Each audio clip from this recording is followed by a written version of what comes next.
Hi, I'm Dr. Jen Harrison from drjenniferharrison.com, and welcome to your Best Self Minute. I have a question for you. Are you in control of your cell phone, or does your cell phone control you? When your cell phone pings or rings, do you distract yourself from what you're doing to check texts or emails, even if it seriously lowers your productivity, even if it means sacrificing time with loved ones? How many times have you been in a restaurant and seen a family sitting together at a table and every single person is looking down at their cell phone? Maybe you've been that family. We're now getting into a second generation of people who don't know what it's like to not have a cell phone and be connected to everyone and everything 24/7. The irony is that although our phones connect us, they're also a root cause of us being disconnected, to the point where there's a generation, with one coming along, who don't even know how to engage in live, in-person, face-to-face conversations anymore. I've noticed a huge change now that everyone and their child has a cell phone. People don't walk and take notice of their surroundings anymore. They have their heads down looking at their phones. Laws have had to be passed to prevent people from texting while driving and letting themselves be so distracted by their cell phones that they've caused accidents or worse. In my practice, I'm seeing more and more neck and back issues in teenagers that I used to see in my patients who were 35 and older. Tech neck is a real thing.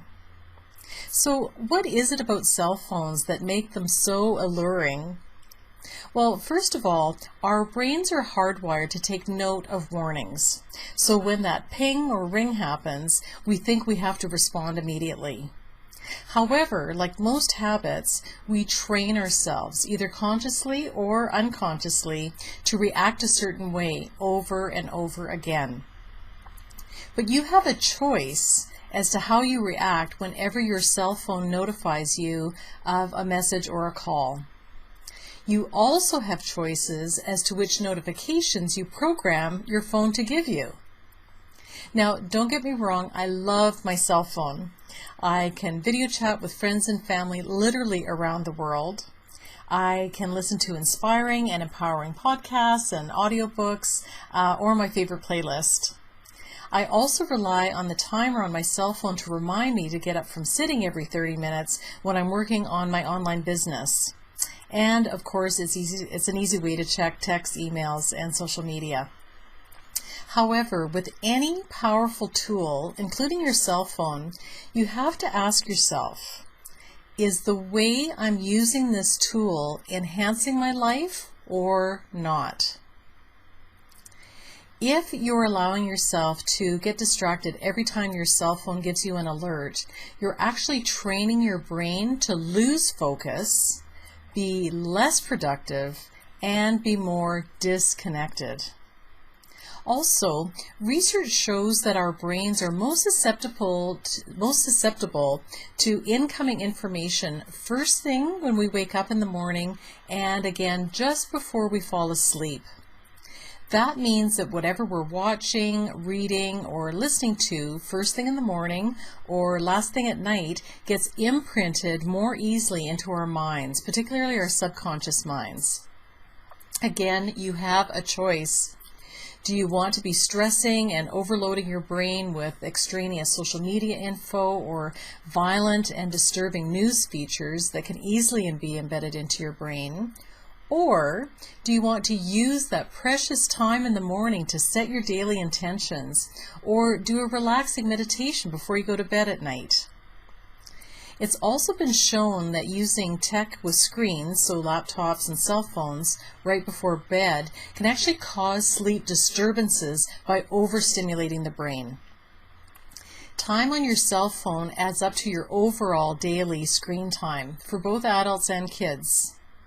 Research done on teens with internet addiction showed that excessive screen time actually caused negative structural and functional changes in their brain. That's right, changes happened to their brain cells in key areas of their brain responsible for emotional processing, attention and focus, as well as decision making. Plus, excess screen time can hurt your vision, create eye strain, and even headaches. That's on top of the postural strain, the tech neck and tech back that I mentioned a minute ago. So, what can you do so that you're using your cell phone to enhance your life and not cause harm to your health, happiness, and success? Well, I have 5 tips to help you. Number 1, let's start with what notification you've programmed into your phone to give you.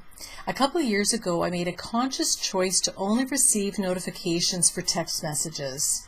I turned off notifications for email and social media, and I keep my phone on silent, unless I'm expecting an urgent call, which is basically never.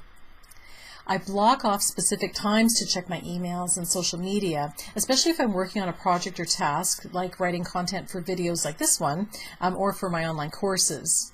That way I stay focused and I'm actually more productive. Number 2, whichever type of cell phone you have, there are either built-in apps or apps you can download that keep track of your daily and weekly screen time. This brings it into your awareness so you can make the necessary changes to how and how often you're using your cell phone. This is really important for kids whose brains are still developing. While the research isn't conclusive, there's enough research suggesting that the electromagnetic fields created by the radio waves used in cell phones may contribute to cancer, that the World Health Organization issued a warning about excessive cell phone use back in 2011. Including cell phone use by children. Tip number 3, create a rule in your home and when you're out with family or friends. No cell phones or smartwatches at the dinner table. Choose to make the time with family and friends meaningful so you're focused on each other, not on your phones. Tip number 4, let's look at posture. When you're using your cell phone, sit up straight in a neutral position and hold your phone at eye level. If you're going to be video chatting with someone for a while, then just get a stand to prop up your phone. It's really important to teach this to children using cell phones or other wireless tech like tablets. Tip number 5, if you really want to be happier, healthier, and more successful in all areas of your life, make a choice not to automatically grab your cell phone when you wake up in the morning or take it to bed with you. Instead, choose to use that precious time right after you wake up and right before you go to bed to meditate, set intentions, do positive visualizations, even affirmations. Choosing to use your brain in this positive way really sets the tone for your day. It helps you to be more productive and helps you to sleep better, all of which help you go from your stressed self to your best self.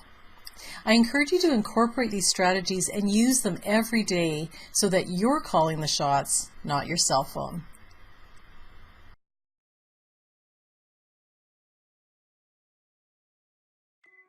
Now, if you found this video helpful, be sure to like it, share it with a friend who may need it, and subscribe to my YouTube channel for more videos like this one. For additional resources to help you go from your stressed self to your best self, head on over to my website, drjenniferharrison.com. It's free to join. You'll get 6 amazing bonuses when you do, plus access to over 100 articles and videos.